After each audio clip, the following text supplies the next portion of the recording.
Zee 24 तास एक पाऊल पुढे।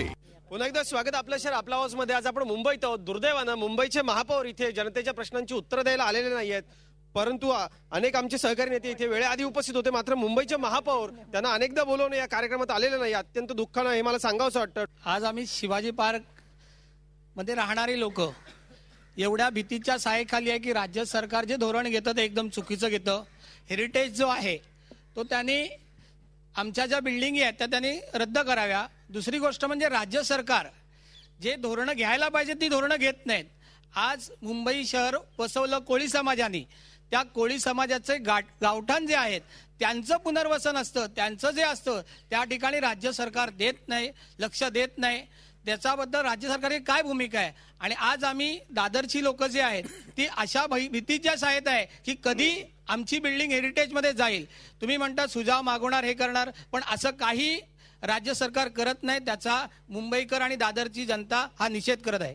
हेरिटेजचं त्यांचं जे भावना आहेत त्या भावनांशी आम्ही सगळे सहमत आहोत, हा पहिला मुद्दा। एखादी गोष्ट जर समजा पॉइंट आउट झाली तर ती तशीच्या तशी होईल असं काय समजण्याचं कारण नाही। लोकरेटा आणि लोकाग्रह आणि लोकांच्या ज्या समस्या आहेत त्याचं तिथे उत्तर द्यावंच लागेल सरकारला, कोणाचं असलं तरी। आणि म्हणून आपण याच्या बाबतीमध्ये निश्चिंत राहा।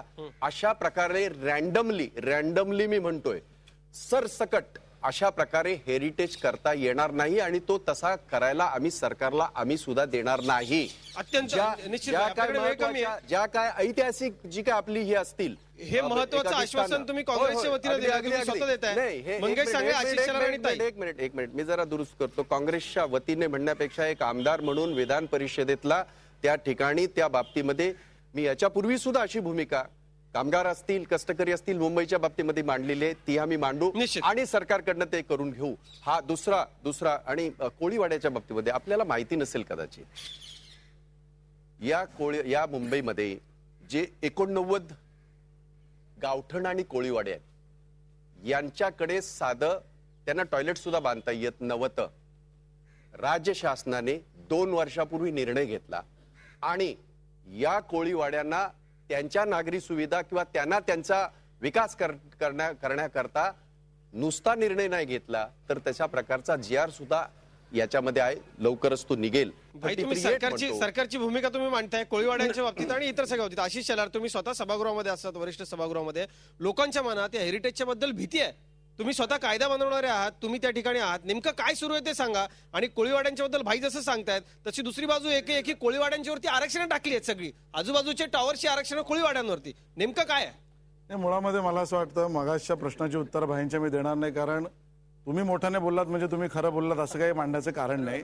जे केलेले ब्रिज ते आहे त्याची उद्घाटनही आम्ही केली, भूमिपूजनही आम्ही केली, आणि यापुढे सत्ता आली तर अजून करूनही दाखवू। तो विषय बालायदा ठेवा तात्पुरता। आणि त्यामुळे त्या पद्धतीची चर्चा न करता आता हेरिटेजवर आलो तर हेरिटेजवर नेमकं झालं काय मला वाटतं कुठेतरी प्रेक्षकांना किंवा नागरिकांना कळण्याची आवश्यकता आहे। MMRDA ची MMR हेरिटेज सोसायटी ही एक हेरिटेज कन्झर्वेशन सोसायटी ज्याच्यावर गव्हर्नर अपॉइंट असतात आणि ज्याचे चेअरमन हे स्वतः दस्तर खुद्द महाराष्ट्राचे मुख्यमंत्री असतात। त्या कमिटीने एक प्रस्ताव आणला, त्यांनी एक एक्सपर्ट कमिटी अपॉइंट करून मुंबई शहरातल्या वेगवेगळ्या साइट्सवर हेरिटेजचे grade 1, grade 2, grade 3, grade 2A वेगवेगळे अशी रिझर्वेशन टाकली आणि त्या हेरिटेज कन्झर्वेशनचा भाग प्रस्ताव म्हणून MMRDAच्या कन्झर्वेशन हेरिटेज सोसायटीने, ज्याचे अध्यक्ष मुख्यमंत्री आहेत, त्यांनी तो महानगरपालिकेकडे पाठवला। आणि विद्यार्थी समजून घ्या तुम्ही भूमिका, कारण तुम्हालाही मांडायला लागेल सभागृहात भूमिका। आणि त्यामुळे तो ज्या वेळेला मुंबई महानगरपालिकेच्या आयुक्तांकडे आला, मुंबई महानगरपालिकेच्या आयुक्तांनी तसाचा तसा प्रस्ताव अर्बन झी 24 तास एक पाऊल पुढे।